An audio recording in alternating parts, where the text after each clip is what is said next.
Assalamualaikum warahmatullahi wabarakatuh. Selamat berjumpa kembali dengan Ibu dalam pembelajaran IPA pada bab klasifikasi materi dan perubahannya. Ini merupakan materi bab 3 semester ganjil. Apa saja yang akan kita pelajari hari ini? Kita lihat bersama-sama. Kita nanti akan dapat menjelaskan langkah-langkah klasifikasi materi. Kemudian dapat membedakan zat padat, cair, dan gas. Lalu menjelaskan klasifikasi materi, membedakan unsur logam dan non-logam, membedakan antara unsur, senyawa, dan campuran, kemudian membedakan ciri larutan asam dan basa.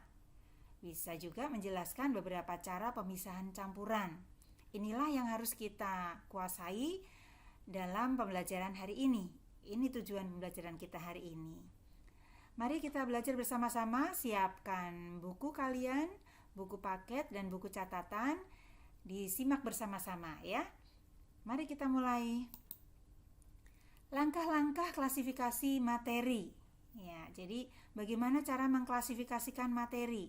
Kemarin kalian sudah belajar mengklasifikasikan makhluk hidup. Tidak jauh berbeda. Langkahnya yang pertama adalah mengamati karakteristik benda. Kemudian mencatat persamaan dan perbedaan sifat benda. Lalu yang ketiga, memasukkan benda yang memiliki persamaan ke dalam satu kelompok. Yang terakhir adalah memberi nama yang sesuai. Kemudian lanjut ke contoh bahan penyusun benda. Kalian pasti sudah tahu banyak bahan-bahan yang menyusun benda yang ada di sekitar kita. Di antaranya adalah bahan plastik, bahan logam, bahan keramik, serat atau kain, dan gelas atau kaca. Masih juga banyak di antaranya yang lain. Berikutnya kita coba untuk membedakan antara zat padat, cair, dan gas. Ini ada di buku paket halaman 96. Sudah dibuka bukunya? Apa perbedaannya? Zat padat mempunyai bentuk dan volume tertentu atau tetap. Jarak antara partikel zat sangat padat atau rapat. Kemudian partikel-partikel zat padat tidak dapat bergerak bebas. Ini kita gambarkan sebagai tabung yang di sini, paling ujung, sebelah kanan. Kemudian kita masuk ke zat cair. Apa bedanya?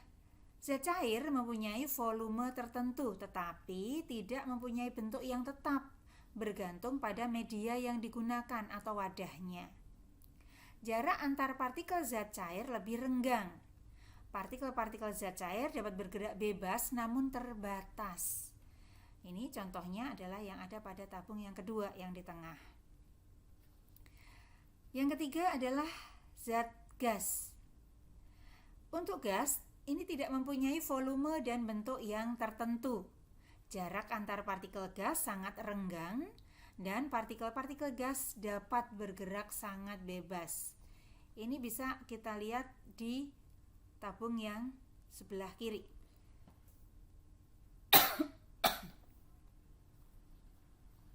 Iya. Nah, nanti kalian coba ya cari contohnya masing-masing ya. Kemudian klasifikasi materi. Ini ada di buku paket halaman 97 ya. Materi ini dibedakan menjadi zat tunggal dan campuran. Zat tunggalnya dibedakan menjadi unsur dan senyawa, sedangkan campuran ini dibedakan menjadi campuran yang heterogen dan campuran yang homogen. Campuran homogen ada dua, yaitu koloid dan suspensi. Sedangkan campuran yang homogen itu disebut juga dengan larutan. Lanjut ya.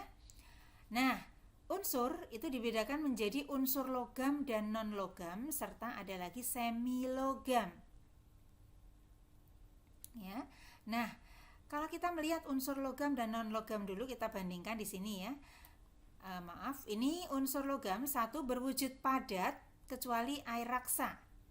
Sifatnya kuat dan dapat ditempa.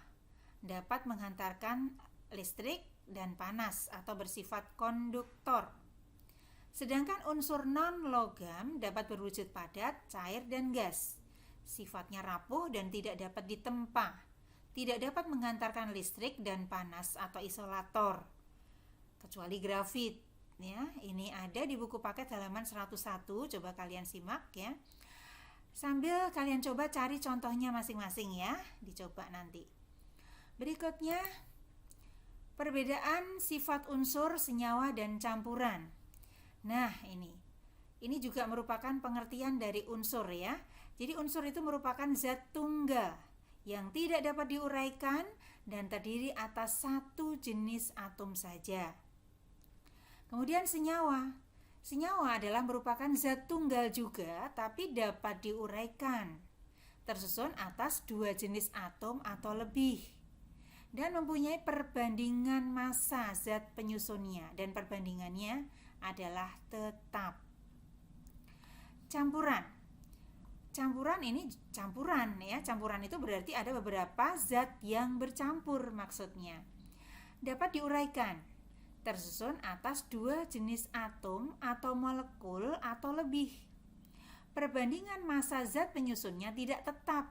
Nah, ini kita lihat perbedaannya antara senyawa dan campuran. Perbandingan massa zat penyusunnya tetap. Misalnya H2O. Itu hanya harus dua atom, O-nya atau oksigennya harus satu atom. Jadi tersusun atas dua atom hidrogen dan satu atom oksigen untuk air atau H2O.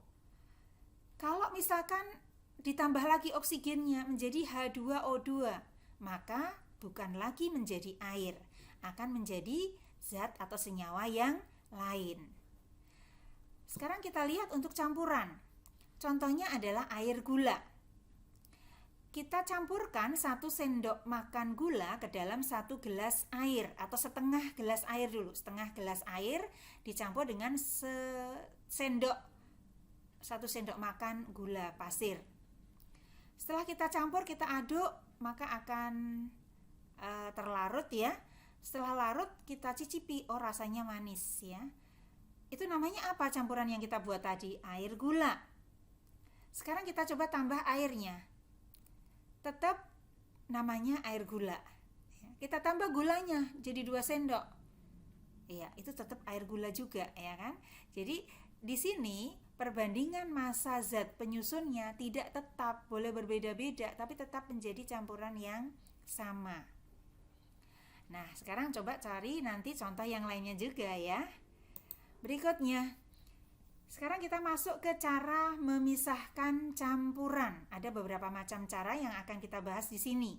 Yang pertama adalah penyaringan atau filtrasi.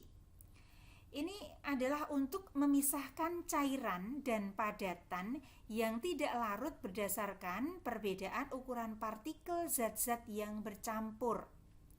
Jadi ini penyaringnya adalah kertas saring. Kemudian nanti larutannya yang bercampur itu kita tuangkan ke sini campurannya, maka nanti akan menetes zat yang sudah terpisahnya, dan ada lagi yang tertinggal di saringan. Yang tertinggal di saringan itu namanya residu, penyaringnya namanya filter. Hasilnya di sini adalah filtrat. Ya, inilah proses filtrasi. Berikutnya, destilasi atau penyulingan. Ini adalah memisahkan zat cair dari campurannya berdasarkan perbedaan titik didih zat cair yang tercampur. Di sini kita akan memisahkan air laut. Ini kita pisahkan antara larutan garamnya atau garamnya dengan kita ambil air murninya supaya tidak bercampur dengan garam. Ya. Kita gunakan labu destilasi, ini namanya labu destilasi. Kemudian dipakai termometer untuk melihat berapa suhunya. Kemudian di sini ada pemanasnya di bawah. Kita panaskan air lautnya sampai mendidih, kemudian keluar uap di sini. Uap airnya masuk ke dalam pipa ini, di mana pipa ini di atas dan di bawahnya itu diisi dengan didekatkan dengan air yang dingin. Jadi ini di sini air masuk, kemudian di sini air keluar. Sedangkan pipa ini tertutup ya di dalamnya. Nah, Nanti karena ini yang masuk adalah uap air, maka ketika kena air yang dingin dia akan mengembun, maka akan menetes ke sini. Nah, yang diperoleh di sini adalah air yang sudah murni, yang sudah terpisah dari garam-garam yang bercampur. Inilah teknik destilasi atau penyulingan. Ada juga destilasi yang bertingkat. Contohnya adalah pada pemurnian minyak bumi, sehingga nanti akan dihasilkan berbagai macam produk. Misalnya nih, kalau untuk minyak bumi itu hasilnya diantaranya ada minyak tanah, ada bensin, ada aftur, ya, dan sebagainya. Ya, selanjutnya sublimasi. Ini adalah pemisahan campuran dengan menyublimkan salah satu zat kemudian membekukannya. Jadi contohnya ini adalah campuran kapur barus dan pasir. Bercampur nih, kita panaskan. Maka kapur barusnya akan menguap. Pasirnya kan tidak bisa menguap ya, maka dia akan tertinggal di bawah. Kapur barusnya naik ke atas uapnya, kemudian karena di atas itu ada es batu, maka dia akan membeku kembali di sini. Sehingga dengan mudah bisa kita pisahkan. Berikutnya, evaporasi atau penguapan. Ini adalah memisahkan campuran dengan menguapkan salah satu zat sehingga zat yang lain akan tertinggal di gelas. Misalnya ini larutan gula atau kristal garam. Ini di sini yang dipakai adalah kristal garam. Ya. Jadi ini dipanaskan, uapnya keluar kan, uapnya keluar, suhu terus naik di sini kita lihat. Maka setelah air ini habis, maka yang tertinggal di sini adalah kristal garamnya.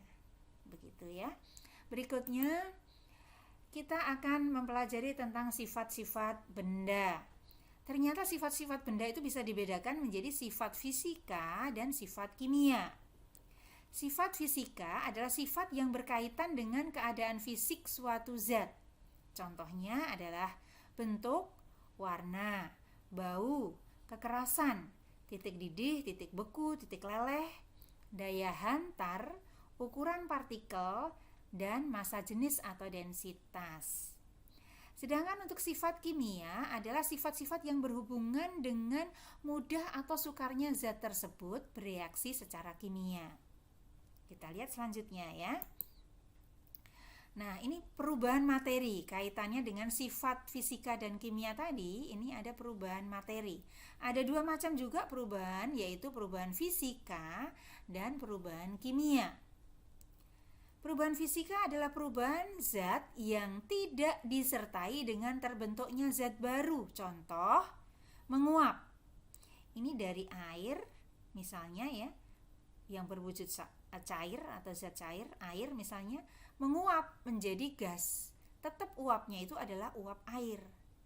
Mengembun, mencair, membeku, menyublim juga sama ya. Jadi tidak terbentuk zat baru. Kemudian untuk perubahan kimia adalah perubahan zat yang dapat menghasilkan atau membentuk zat baru dengan sifat kimia yang berbeda dengan zat asalnya.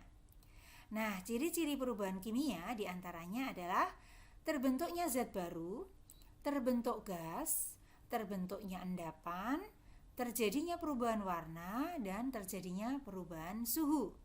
Nah, nanti kita lihat bersama-sama ya, apa saja ini diantaranya yang termasuk perubahan fisika dan perubahan kimia. Kita lanjut.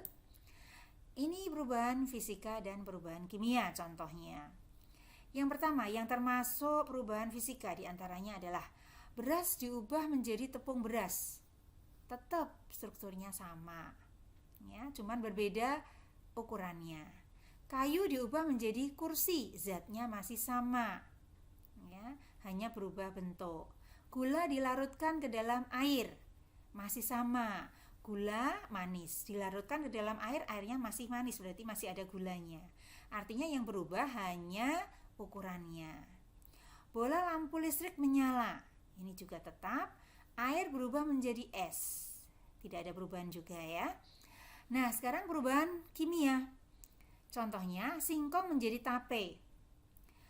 Ini sudah ada perubahan. Singkong yang tidak ada rasa manis atau rasa asamnya menjadi ada rasa manis dan asamnya.